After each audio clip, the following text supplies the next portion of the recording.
आज 26 जानेवारी आपला प्रजासत्ताक दिन, ज्या संविधानामुळे हा देश चालतो, ज्या संविधानाने मंत्र्यांपासून संत्र्यांपर्यंत सर्वांना समान अधिकार दिले, त्याच संविधानाचे शिल्पकार डॉक्टर बाबासाहेब आंबेडकर यांचा विसर एका जबाबदार मंत्र्याला पडावा ही निव्वळ चूक आहे की जाणीवपूर्वक केलेली कृती?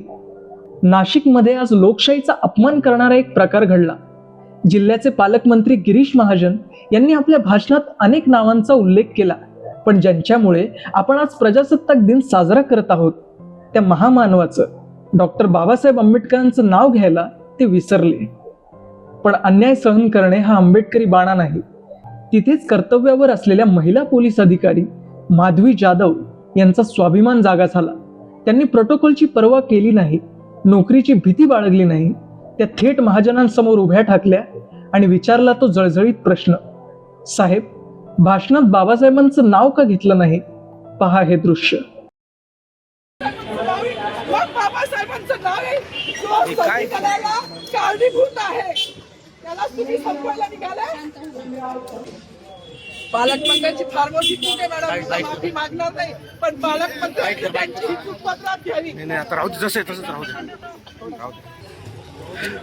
मला मीडियाशी घेणं नाही मॅडम, मला सस्पेंड केलं, मी मारूचे गाड्या उपसील, मी माती काम करीन, पण बाबासाहेबांची ओळख पुसून येणार नाही. मला सस्पेंड करायचं करू शकता मॅडम. बाबासाहेबाला संपवायचं काम करायचं नाही. 26 जानेवारी 15 ऑगस्ट मध्ये मी नाही मानत, पण लोकशाही मॅडम, तुम्ही सुद्धा संविधानामुळे आहात. पालकमंत्री सुद्धा पालकमंत्री संविधानामुळे आहे. कोणताही जाती भेद नाही, सगळी समानता त्यांनी दिली आहे. आमच्या कानातूनच होते बाबासाहेबांचं नाव आता तरी भाषणात येईल, मग तरी भाषणात येईल. ज्या लोक संविधानाला लोकशाहीला कारणीभूत आहे त्यांची नावं वारंवार घेतली गेली, मग जो संविधानाला कारणीभूत आहे तो प्रजासत्ताक दिनाचा जो एक महिला अधिकारी रडत आहे, पण हे रडू हतबलतेचं नाही तर ते संतापाचं आहे. ज्या माणसाने अपमान सोसले, ज्याने रक्ताचं पाणी करून या देशाला जगातलं सर्वोत्तम संविधान दिलं, त्या महामानवाचं नाव घ्यायला भाजपच्या या मंत्र्यांना इतका संकोच का वाटतो? ही जातीवादी मानसिकता नाही तर दुसरं काय आहे? यालाच तुमचं हिंदुत्व म्हणावं का?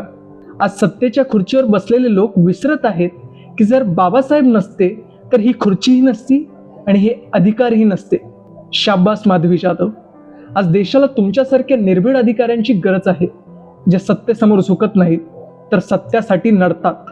तुम्ही विचारलेला जाब हा प्रत्येक स्वाभिमानी भारतीयाचा प्रश्न आहे. गिरीश महाजन साहेब, हा देश संविधानाने चालतो, कुणाच्या वैयक्तिक अहंकाराने नाही.